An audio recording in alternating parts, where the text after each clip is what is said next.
Acharyaji, I am fan boy of you. আপনি যেমন বলেন না যে I am fan boy of Kabir Saheb. আচ্ছা, তাহলে তুমি আমার নকল করবে? নকল তো নয় আচার্যজি, কিন্তু একটা প্রশ্ন ছিল।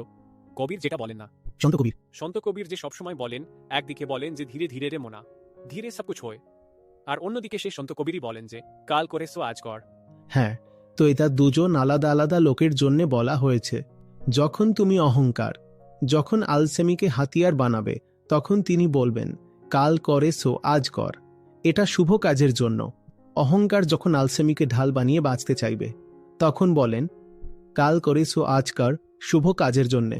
আর যখন সেই অহংকারী যখন সঠিক দিশাতে চলতে গিয়ে অস্থির হয়ে যায়, বলে এতে কিছু লাভ তো হচ্ছে না, তখন তাকে বলেন ধীরে ধীরে রে মানা, ধীরে সবকুছ হয়। দুটো কথাই মিলিয়ে তোমাদেরকে আমি কি কাব্য দিয়েছিলাম, যে শুভ সো তৎকাল আর অশুভকো দেটাল। যেটা জানো যে শুভ, সেটার জন্য অপেক্ষা করো না, এখনই করে ফেলো।